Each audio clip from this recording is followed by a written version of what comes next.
नमस्कार दोस्तों, आपका फिर से हार्दिक स्वागत है हमारे यूट्यूब चैनल पर।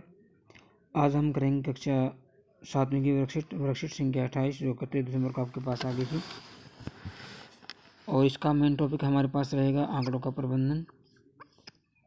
और आप सभी विद्यार्थियों को, प्यारे दोस्तों को नववर्ष की हार्दिक शुभकामनाएं एडवांस में, क्योंकि आप ये वीडियो देख रहे होंगे। क्या पता अगली वीडियो हम आपको न्यू ईयर पे ही लेकर आएंगे आपके लिए।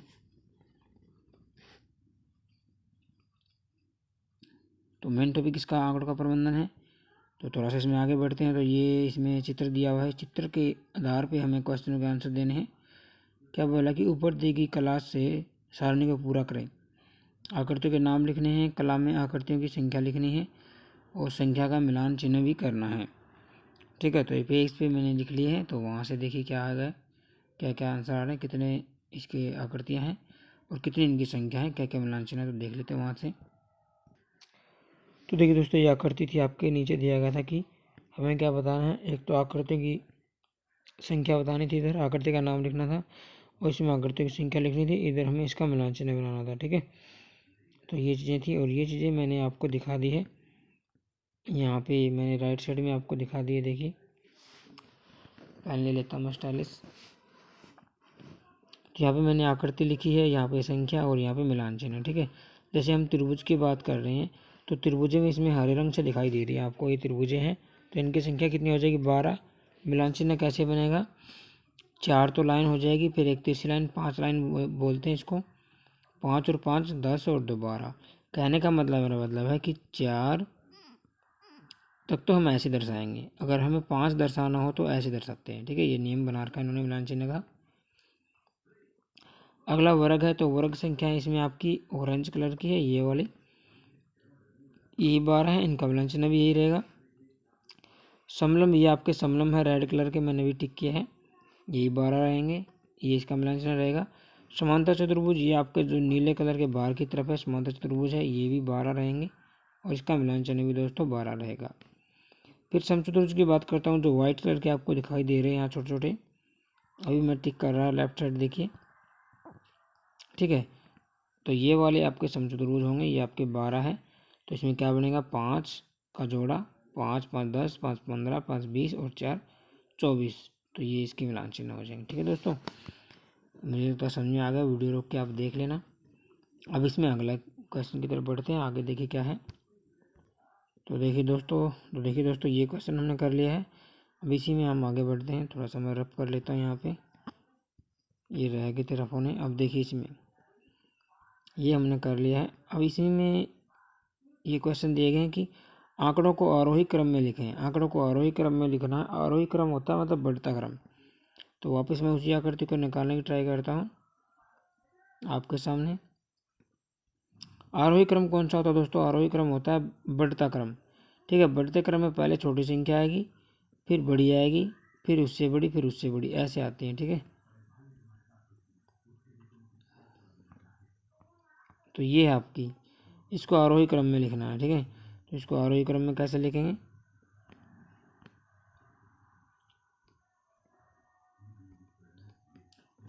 आरोही क्रम में लिखना है तो पहले कौन सी आएगी, देखिए इस पहले क्वेश्चन का उत्तर बता रहा हूँ। पहले 12 आएगी, फिर 12 आएगी, फिर 12, 1 2 3 4 12, फिर 12 आएगी और फिर 24। बस ये आरोही क्रम हो जाएगा इसका। अगला क्वेश्चन देख लीजिए इसी में आप। अगला क्वेश्चन क्या बोल रहा है, सबसे अधिक बार आने वाली संख्या लिखो। तो सबसे अधिक बार कौन सी आ रही है, 12 आ रही है। तो 12 आपका उत्तर हो जाएगा, क्वेश्चन नंबर 2 का उत्तर हो जाएगा 12। ठीक है, अगला है तीसरा, उस आकृति का नाम लिखिए जिसकी संख्या सबसे अधिक हो। उस आकृति का नाम लिखना है जिसकी संख्या सबसे अधिक हो। जिसकी संख्या सबसे अधिक हो, किसकी कौन सी आकृति है जिसकी संख्या सबसे अधिक है, समचतुर्भुज की संख्या सबसे अधिक है। ठीक है, तो समचतुर्भुज आपका उत्तर हो जाएगा। अभी मैंने जो स्क्वायर किया जिसके बाहर वो। ठीक है, अगला क्वेश्चन देख लीजिए इसी में, उस आकृति का नाम लिखिए जिसकी संख्या सबसे कम है। सबसे कम किसकी है भाई, सबसे कम कोई आकृति छूट गई है हमसे लगता है, देख लेता हूँ एक बार। तो कोई संख्या हमसे नहीं छूटी है, तो मुझे लगता है सबसे कम में ये सारी आकृतियाँ आ जाएंगी। ठीक है, सभी की 12 12 हैं। किसी की 11 होती 10 होती तो हम कर लेते, बाकी आप देखना चित्र से थोड़ा बहुत। अगला क्वेश्चन हमारे पास है कि सारणी में दिए गए आंकड़ों का परिसर ज्ञात कीजिए। परिसर होता है सबसे कम क्या है इसमें 12 है और 24 है। परिसर होता है सबसे ज़्यादा वाले में से कम घटा दो, यानी 24 में से 12 घटा दो तो 12 आपका उत्तर हो जाएगा। ठीक है दोस्तों, 12 आपका उत्तर हो गया। तो ये क्वेश्चन हमने कर लिया है, इसमें आगे बढ़ते हैं। आओ और अभ्यास करें में अगला आपके पास है, आप पढ़ाई में व्यतीत किए गए ऑनलाइन समय का पूरे सप्ताह का औसत किस प्रकार ज्ञात करोगे। निम्नलिखित संख्याओं का माध्य, माध्यक और बहुलक ज्ञात कीजिए। देखिए दोस्तों, मैं कराता हूँ बारी बारी से। माध्यक क्या होता है? माध्यक होता है कुल संख्याओं का योग। जैसे हम माध्यक निकालना चाह रहे हैं तो ये होता है इनका योग। योग कितना हो गया इनका? योग का मतलब है 2। थोड़ा सा मोड़ में जगह बना लेता है इसकी। तो देखिए दोस्तों, माध्य होता है, मैं लिख लिया यहाँ पे। इन संख्याओं का हमें माध्य याद करना है तो इन सभी का जोड़ कर लेंगे। 2 + 2 + 3 + 5 6 + 7 + 3 + 9 + 8। अभी कितनी संख्या है? संख्या देख लो कितनी है। तो ये संख्या है 3 3 6 3 9 संख्याएँ हैं, तो 9 से भाग कर देंगे। ठीक है, जितनी संख्याएँ उनसे भाग कर देंगे, 10 हो, 9 हो, 12 हो, और उनके जोड़ को, ठीक है, उनके जोड़ को संख्याओं से भाग कर देंगे जितनी संख्या है। तो ये जोड़ लो, 2 2 4 3 7 और 5 12 और 6 18 और 7 25 और 3 28 और 9 37 और 8 35। 35 और भाग में कितना? 9। अब ये से कट रहा है? नहीं कट रहा, तो 35/9 आपका क्या आ जाएगा? माध्य आ जाएगा दोस्तों। ठीक है, जोड़ एक बार और देख लेते हैं।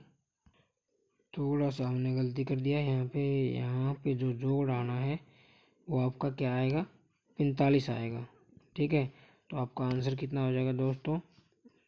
आपका आंसर हो जाएगा फिर 9 × 5 = 45, 5 पे कट गया नहीं, तो 5 आपका माध्य उत्तर हो जाएगा। ठीक है, अब इसी में इसने कहा था कि माध्यक भी निकालना है।